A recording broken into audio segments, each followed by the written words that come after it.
Thank you, Philip. Good evening, ladies and gentlemen. My welcome to everybody. It's a grand evening, and the biggest crowd we've ever had, and the most wonderful organisation we've ever had. I won't repeat the thanks to the sponsors, save to the Australian Financial Review for giving us such wonderful media partnership here this evening. This theme of the assassination of Caesar and the very famous painting which captures it is quite deliberately juxtaposed with the word celebration. Some obviously celebrated his death, others mourned it. Rome and the world would change forever as a result of these events. And in last year's Client Choice Awards Keynote address, I referred to the Ides of March, which I remind us are in 5 days' time, and renamed it the Ides of Maturity, which is the phenomenon of life cycle maturity which comes to every product, every industry, and in time to every sector in those industries. And the professions represented in the room, and those in addition, specialist professions not here, are facing maturity. It creeps up, no bell rings, there's no top, there's no bottom, but it creeps up on us. And we need to understand the consequences. We have a privilege to be the custodians now of data that stretches back to 2003. It's the only time series in the world of this nature in the professions. It is, as you can see from the numbers here, more than 200,000 ratings in Australia, New Zealand, Southeast Asia and Southern Africa. Of the 4 big professions represented in the room tonight: law, accountancy, consulting engineering and management consulting. The data is from your corporate and commercial clients. It is not about consumers and those firms which serve consumers. And it tends to be the big end of town and government firms who are represented in the room. So this is a message in 2 parts. It's a message of what maturity means through the eyes of your clients, who are celebrating for reasons I'll show. And it's in its second part, a message of hope, again, conveyed to you from your clients tonight as to what you can do to continue to serve them into the mature era in which we are now entering and prosper. So there are 2 parts, and we need to listen very carefully to the clients. Part 1, clients' expectations are rising. So here we're looking at a time series commencing in 2008 for the 3 biggest professions we measure, so it is the most quantitatively robust. And on the axis we are measuring an overall measure of the client's satisfaction. That's the engineers. They have the lowest starting point and the lowest gradient. Followed by the accountants, who have a higher starting point and a slightly higher gradient. Topped by the lawyers, who for all time that we've measured have had the most satisfied clients comparing between, but the steepest gradient. Your clients' expectations rise and rise and rise, and we have to ask, is the end in sight? And it would appear not. And you have to ask, why are clients' expectations rising? And in measure, you are the cause. Because you are now in a hyper-competitive state, taking on each other and trying to better each other day by day, client by client, transaction by transaction, the clients are enjoying it. And the bar is being raised. So to stand still is to go backwards. Not to keep up is to go backwards.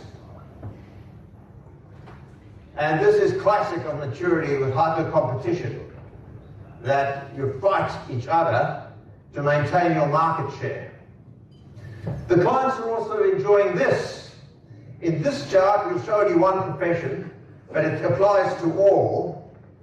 In this chart, we are mapping clients' perceptions of the prices they are paying across the average of 35 firms in this profession across these 8 years. So this is the clients answering a question about the fee level that they are paying. Enjoy this.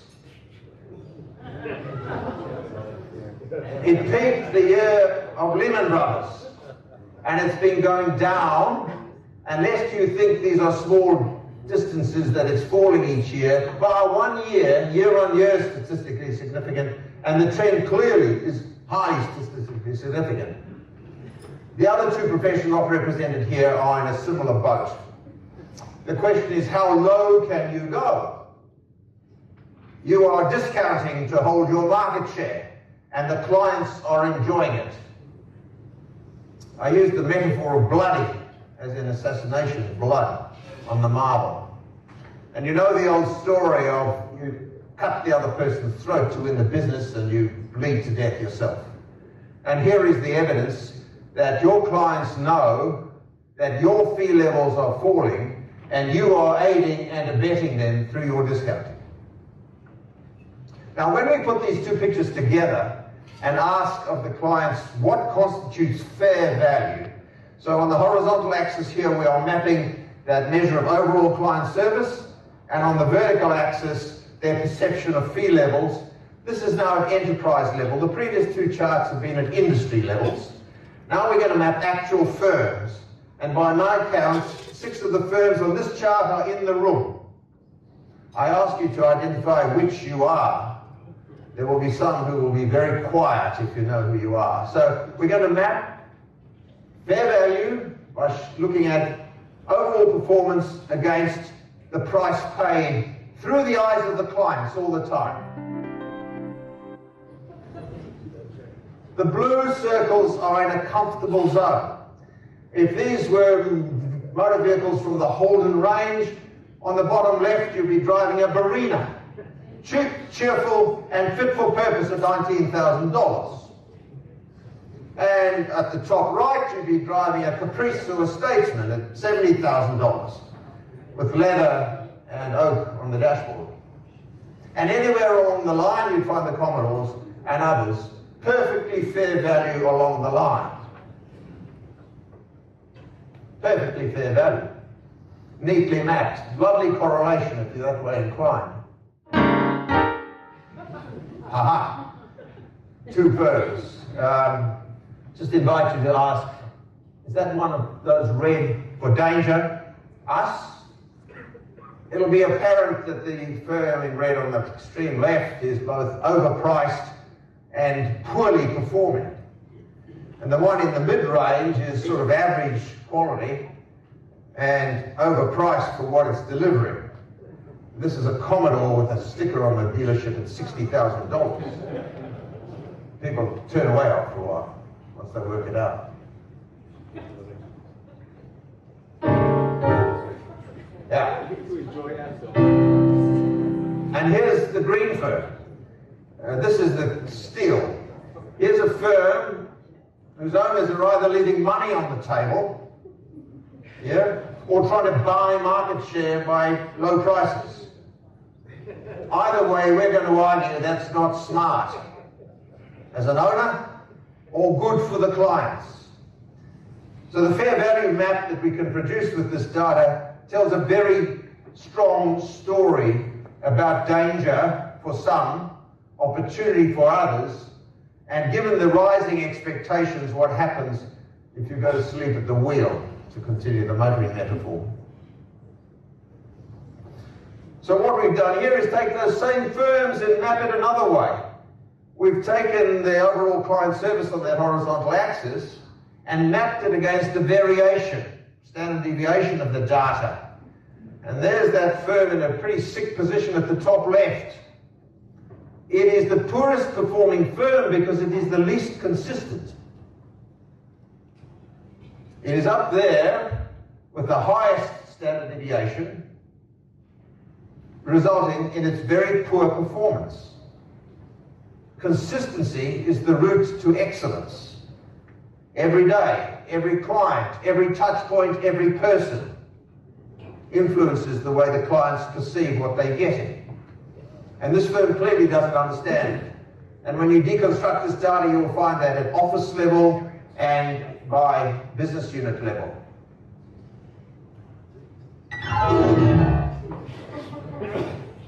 Yeah, that correlation coefficient is about 0.7. Pretty good correlation. And you'll see the green firm there.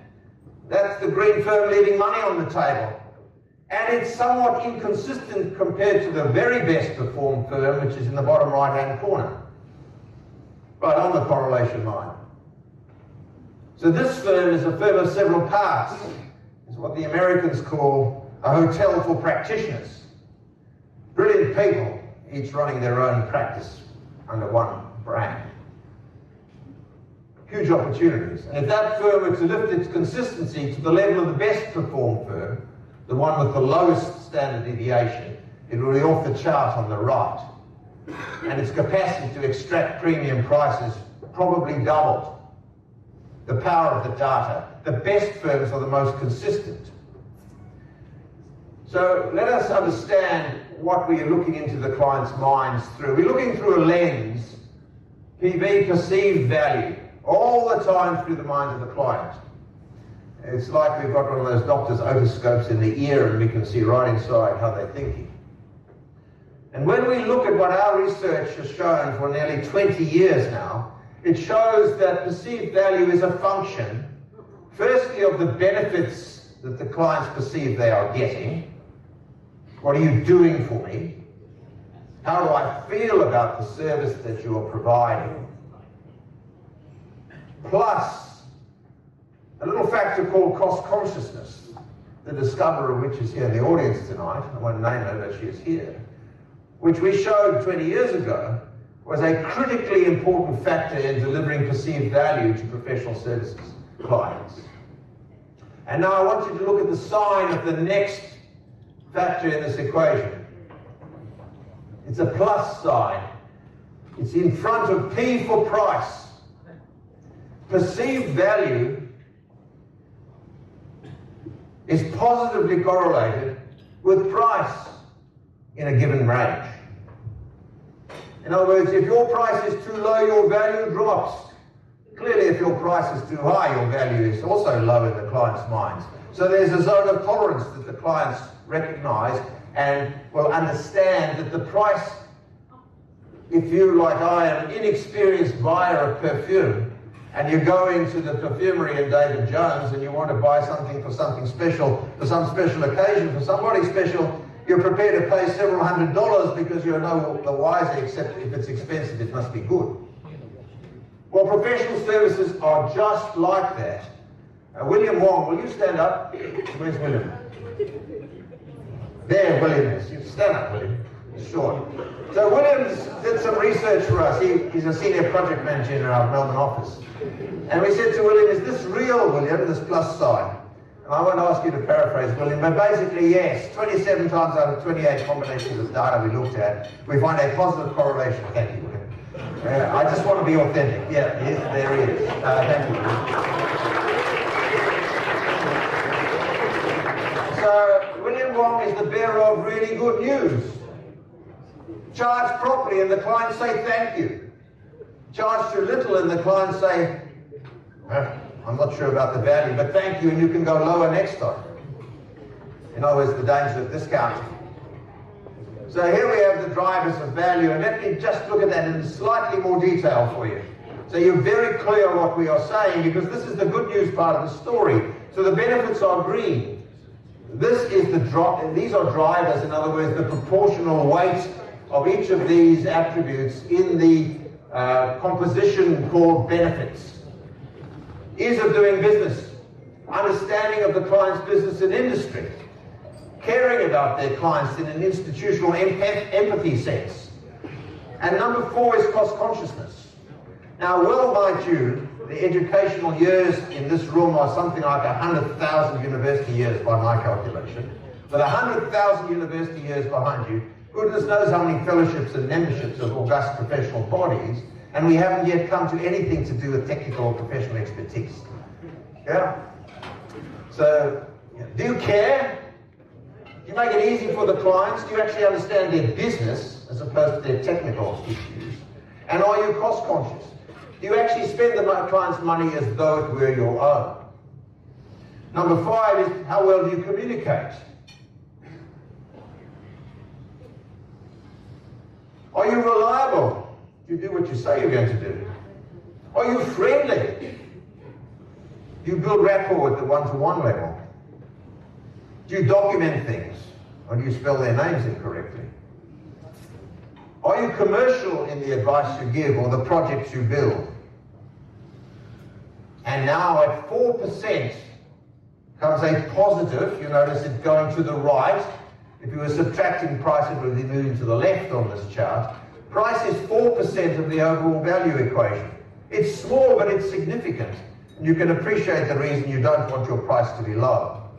And finally, an equal last, important but equal last, is technical expertise. We are blessed with very competent professionals. The clients know it and take it for granted. They only notice when it's missing. You get no brownie points for being super smart. It's expected every day, every time. It's noticed when it's missing, even if you're a tax specialist. The most exotic and difficult professional area in life. So here we have it, and this is year in and year out, profession by profession, we find the same overall pattern. And you'll see why understanding what goes on in clients' minds as to value is so critically important. Second good news story. This again is data, and this is Dario. Would you stand up, please? Dario Regenko, another one of our senior project managers. So this is Dario's work. So thank you, Dario. We had a look at this in 2009 in a sort of quick way, and we found that when you took out the number of practice areas exposed to which a respondent was exposed, it appeared they were more satisfied. And the more, like Norman Lindsay's poem, the more they ate, the more they liked it. And here we have the extreme case of law, where up to 8 practice areas, they get happier and happier and happier. You get scores here of satisfaction, which we don't see in any other way, approaching 9 out of 10, where 10 is the maximum. So the more clients use a firm, the more they like it. We need to let our clients cross-buy. We always talk about cross-selling. Well, clients actually want to cross-buy if you will let them. And why is that? Well, there are 2 very good economic reasons. Their transaction costs are lower, and their pricing leverage is higher. But whether you're a narrow firm in a narrow area where you cover, and Tony Frost, if you don't mind, will tell us how many areas of tax do you cover? 15 exotic areas of tax, yes, or something like that. So you can be a narrow tax boutique, or you can be a broad full-service firm. The same applies. Let your clients cross-buy. It's a huge opportunity. It's not to do with the breadth of your services, it's how you meet their needs with a range of your services. The third really good piece of news is this, and we use the big 4 for this, because once upon a time they were called auditors. And certainly, even as recently as the big 5, they were auditors who did other things. Well, that's now changed with the addition of tax, which was always there but has grown, and consulting, where these are now more consulting firms than assurance firms. Which means that they will have 50 or 60 or even 100 products in their basket. And they have got what we call brand permission. Large clients will buy lots of the goodies in their baskets, as this evidence shows. They're all diversified. Well, when you look at it critically, every firm in this room has some degree of brand permission, but most of us don't recognize it. See, clients don't buy in pigeonholes. Clients don't have a label on them saying, I've got an X kind of problem. They have a business problem that needs a solution.